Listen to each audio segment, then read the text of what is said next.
it's Natalie, and I'm here for a cherry on top with your Technique Tuesday. I have a Halloween layout for you, and we're focused on die cuts. I have these awesome Hero Arts Infinity dies. I got the Arches sets, and there's 15. And I'm going to talk about how if you ever really love to see mixed media on a layout, but it kind of makes you nervous to do it on an entire 12 by 12 background, you could totally just die cut some mixed media paper. I have some watercolor paper here that I've used, and I have die cut different sizes of the arch dies, and I'm just going to do my mixed media on them and then add them to the page. And so it's a really great way to play around and figure out how you may like to do your mixed media without maybe being afraid of messing up an entire layout or something like that. So I have added a bunch of purple to my glass mat, and I'm just going to rub these arches through that purple goodness. I added, some Distress Oxides.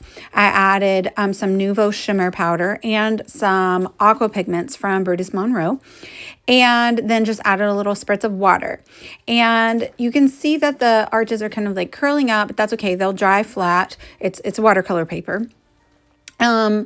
And then I'm going to go in and add more layers as well because I want them really pigmented. I want them really colored. But I didn't have a ton of scrapbook supplies that were purple, and 2 of the costumes in the photo I'm using are very purple. So I wanted to make purple arches. Now I'm going to turn my arches into ghosts, and if you have whatever shape you choose to do, you could turn it into something, but you don't have to either. You can use your die cuts to create some type of pattern on the background or something like that.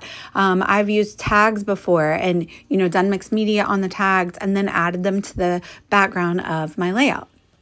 Here I'm drying my arches a little bit so I could do another layer on them. I will say at one point I left the heat gun on it a little bit too long, and you can see that it gets scorched, and it's just at the corner, and I'll cover it up, but just be careful if you're using your heat gun not to scorch your paper.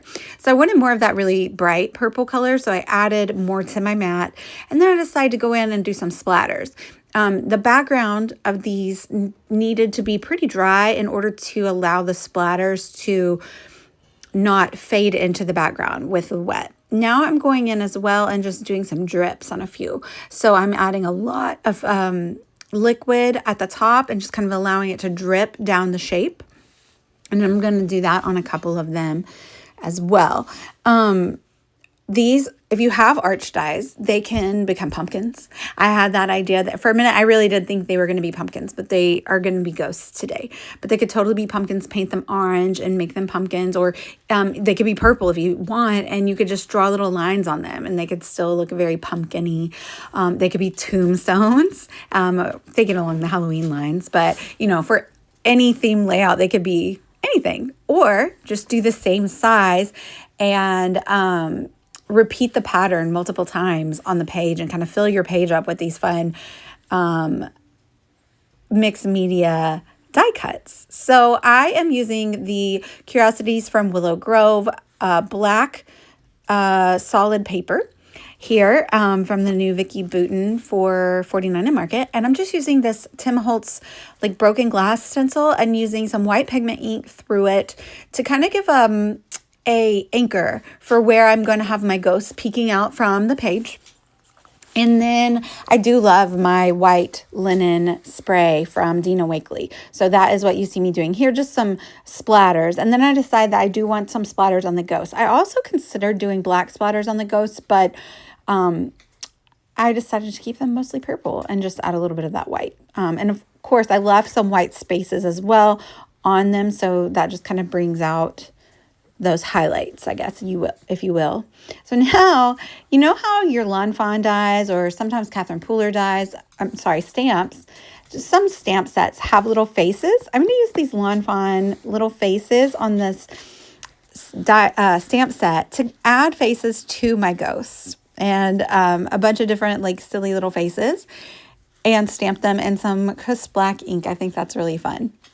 If you were making pumpkins or something like that, you definitely could do that as well. Or you don't have to. You could just do you could use your pen and just draw eyes like a ghost, or, you know, little ovals to make a ghost eyes and mouth maybe. So we're going to have a cluster of ghosts at the bottom and then one just upside down peeking out from the top. I'm going to use these Paige Evans Halloween title thickers, and then I'm going to use the same dies to die cut my photo. Don't forget that you could also die cut your photo. It didn't quite go all the way through, but a very simple like slide of my scissors allowed me to finish slicing the arch for that. And I love these nested dies because it gave me a nice frame here. So I'm going to rough up the edges of all my ghosts so that they look ghostly, and I'm going to rough up the edges of this mat for my photo and add a little bit of purple ink around the edges to kind of, you know, bring some cohesion to the page. So if you get a little bit of nervous with mixed media, this is a really good way to use your dies and add mixed media to your page, but to do it in more of a quote safe way. So you can, you know, discard one little die cut image if it doesn't quite turn out the way you want it. And it's a really good way to practice mixed media as well.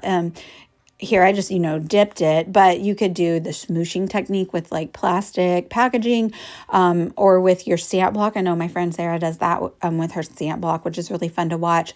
Just a bunch of splatter. You could do a bunch of splatter. You could use your gel plate, all kinds of options. Really fun. It's also a really good way to use stamping on a layout, but you know, stamping on the background of a layout can be a little nerve-wracking as well. So doing it on some die cuts can help because you can just redo it if you mess up.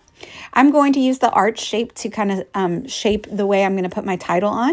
I'm going to bring one side around the ghost and one side around my photo. And just, it's going to be a very simple Happy Halloween. I like the pop of orange since I mostly use black and purple. And so I'm going to use that same pop of orange a few different ways on the rest of the page. These were some free die cuts that came with an order from A Cherry on Top, I think last year. So it just kind of says, you know, Happy Halloween. It's on October 31st. Just another little cluster to fill that empty space right there. And I want some dimension. And so I go in and I find that I have this mummy cloth from Tim Holtz that I used on a home decor project last year. And I think it's really fun to use. It's kind of, I'm going to use it similar as you would to like a bundled piece of thread if you really like that like texture in your pages. So I just kind of rip it up a little bit and I'm going to tuck it in. I'm going to tuck it in between these ghosts here, and I had a purple pumpkin, so I'm going to use some foam tape there. And then I'm just going to tuck it in a few other places around the page, and I just really think that brings it all together. It keeps a creepy look. It gives you lots of like texture on the page. Kind of helps bring that stenciling off the background. I hope you've enjoyed this technique on Technique Tuesday. You can find this layout in the gallery at A Cherry on Top and see all the products that are in the store that you can buy. And you can see more of my videos at my channel here, Delightfully Crafty, Natalie Dill. Thank you all for watching. Bye, y'all.